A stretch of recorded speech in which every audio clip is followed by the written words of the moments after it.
Hello everyone, it's Sonic Boss 991 here, and welcome back to a comic book review. Today I am going to be reviewing Scrapnik Island, the first issue of the 4-issue miniseries. So without any further ado, let's get straight into this. And there will be spoilers ahead. Duh.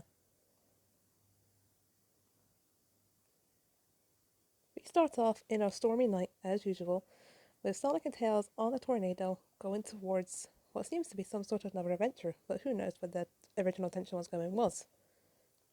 Sonic comments on the storm saying that it's crazy, and Tails says it's nothing like he's ever seen before, which is completely bullshit. He said they need to find somewhere to land soon before it rips the whole plane apart when Sonic notices none other than the Death Egg, the old one as well, from Sonic 2, I assume, or maybe Sonic 3 and Knuckles, who knows what it's assuming. But if it's one of the old ones, I am assuming it's going to be from Sonic 2. So they ask, well, what the hell is it doing out here? And Tails is like, I don't know. But if we can land on it, we can use it to ride out the storm. But before he can finish the sentence, he is struck down and they go crashing straight into the Death Egg. What seems to be maybe like a few hours later, maybe even later than that, Sonic wakes up on this experimenting table, an operating table, who knows what it is. But he wakes up and he calls out for his buddy Tails. As he gets down, he screams out in pain, noticing his leg has been bandaged up with metal. That's what it seems to look like. That's what it is, I assume. Because like it's got some clogs around it, it's got a bit of metal around it, so I'm just gonna go with the fact that it's like some sort of bandage. He gets confused by this and look, it looks like it's even like zapping. It might just be the lighting or how the comic is drawn, but it kind of looks like it's lining up. And then Sonic finds Tails' gizmo. I'm so sorry, it's like midnight here. And Sonic mentions that it's his computer gizmo and he never just leaves it lying around. And he continues calling out to his buddy, and you see some bandits following behind him, which are pretty creepy looking. Sonic reflects, saying that he can't believe this used to be Eggman's most powerful weapon, but the place is now a total dump. I must have blacked out after we crashed, and then we see Red Eye from Sonic 3 and Knuckles. I'm gonna keep calling it Sonic 3 and Knuckles, by the way, because that's what it is. Red Eye from fucking the Death Egg. So this is the Sonic and Knuckles Death Egg. I said the Sonic and Knuckles. Never mind. He uses Tails' like gizmo thing as a light, which is pretty cool, I guess. And he calls out to Tails, "Where are you?" And Mr. Prower, as we see someone watching him. But who could it be? Sonic walks into a room and sees Flowey the Flower, just a normal sunflower vibing in this capsule. He hears a noise behind him, looks back, looks like a generic horror film, and goes to go find Tails again. And then we see glowing eye. And who could that be, I wonder? Sonic walks into yet another room and finds the egg carrier looking completely destroyed. He says, "Well, this whole place is a museum like Egghead's butt kickings." And then he hears yet another sound. This is just like a horror comic, pretty much. And he uses the Tails' gizmo thing once again as a flashlight, asking out who is there. When he finds this cute looking, like, monkey butt, he says, "Oh, just a mob bandit. Hey, little guy." And it just reaches out for him. This is no generic monkey butt. This thing's got a caterpillar body. So it's kind of going back to test run when I had all those, like weird bandits, like, combinations that they were trying out. And these clearly must be the ones that failed. That one, it looks cute, but it's completely creepy. That thing is terrifying. And Sonic feels the exact same way as all of these combination bandits come out after him. These are especially creepy and disturbing. Look, they even got the octopus from Oil Lotion. They've got the Buzz Bomber. They've got whatever that thing is. And they've got like the centipede thing, and they've got a motorbug combined with the spider grabber. That thing is terrifying. Sonic walks back from it, saying that maybe he didn't wake up from the crash and maybe it's just some crazy nightmare, as something covers over his head, and it is none other than Best Boy Mecha Sonic. Holy crap, this art is fucking insane. Sonic's like, "Mecha Sonic? Alright, let's face this novelty has officially worn off," as he, like, I can't remember what this move is called, but he does go straight for the attack on Mecha Sonic, but his foot just stops him. He screams out in pain, and saying that it isn't good. He must have busted his ankle in the plane crash.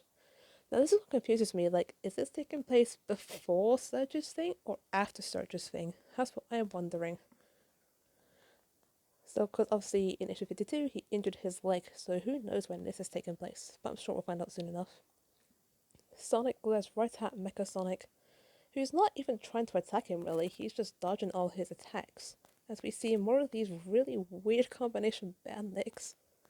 They look pretty cool honestly, but some of them just look really, really creepy. Sonic runs straight out of the room, like crying and like not really crying, but like reflecting on how much this running hurts. So he can't really get away from the bandits.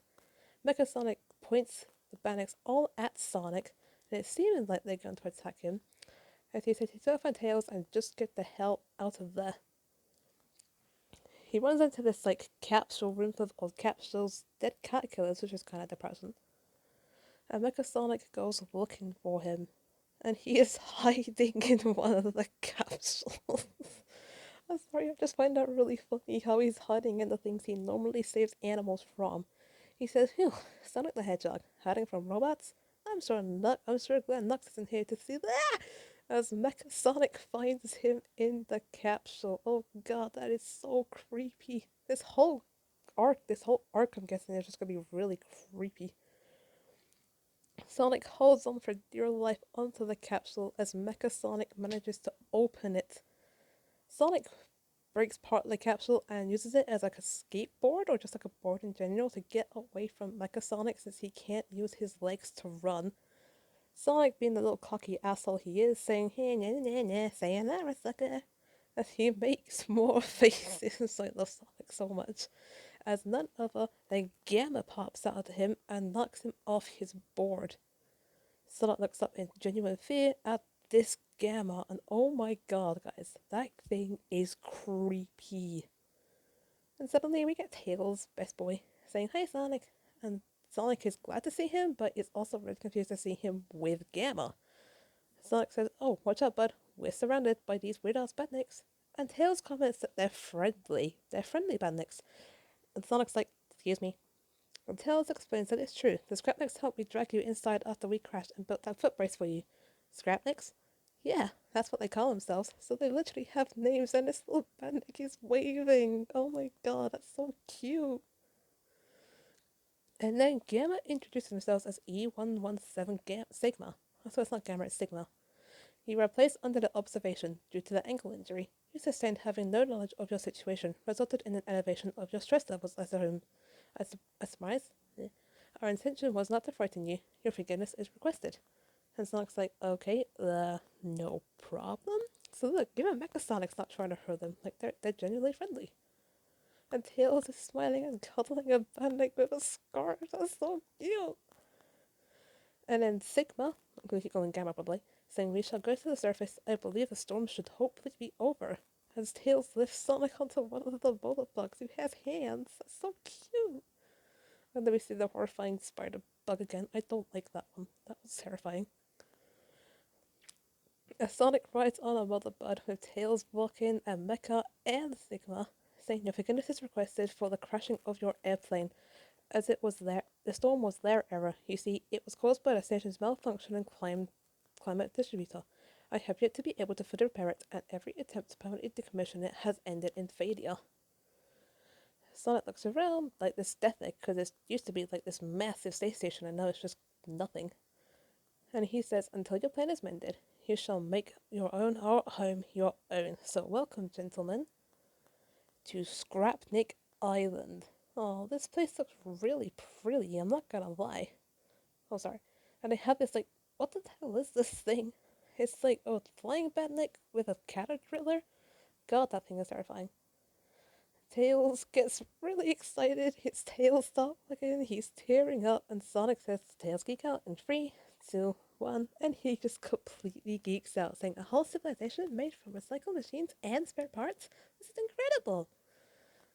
And then Sonic's like, "Oh, got it."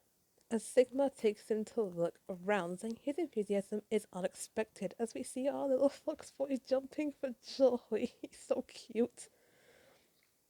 Sonic just kind of giggles at this, and Mecha Sonic looks at him like, the fuck, bro?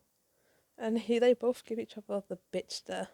Like, they just stare each other down for a few seconds before Sonic runs off after Tails and Sigma. Mecha Sonic looks on in the distance and then suddenly gets hit in the face with something. Like, whether he hits himself, whether something hits him, we don't know, but it looks like something hit him as his eyes are now glowing reddy orange instead. That's kind of terrifying. And then he holds onto his head as if he's trying to break free from it, which I believe he does successfully because his eyes have now gone back to orange. He continues looking on, and then we get a shot of the boy Mecha Knuckles. I mean, Sonic said he didn't want to see Knuckles. It's not Knuckles, it's Mecha Knuckles, and he's got the cowboy hat from Sonic OVA. Oh my god, I love this so much. And that is sadly where our comic ends, just as it gets to be completely epic. It ends with the cowboy hat and Mecha Knuckles. And then we get an advertisement for next month for Scrapnik on issue 2 with the boy. And then we get our letter squad. Daniel Barnes, who is the creator of this comic, actually. He's the one writing this. And then we just get the comic covers. And then we get the advertisement for the annual still. Well, not the annual, the 30th anniversary deluxe edition, which is still being advertised. And then you get your reading guide, which is crazy. So yeah, guys, that is Scrapnik Island issue 1. This mini-series is already looking incredible. Honestly, I can't believe it. And then you get your story, then your bars. Art is Jack Lawrence and colors by Nathalie Fordrain. Nathalie Fordrain is finally doing something in the comic rather than just the retail initiatives. Oh my god, I'm so happy for her. Then it's Sean Lee and then the editors. So yeah, guys, that was Scrapnik Island issue 1. This comic was fucking insane. Let me know what you guys think of this. I'd be happy to hear your thoughts, reply to them, and just talk to you guys about this issue. So yeah, that was my full review, and I hope you guys enjoyed it. If you did, leave a like down below, and please do subscribe to my channel. I am aiming to hit 400 by the end of this year. It would mean the world to me, and I also try to get these comic reviews out as quickly as possible. So thank you guys so much for watching. Thank you so much, my guys, for just being here. I hope you guys enjoyed the issue, and I will see you next week for issue 54. Bye bye.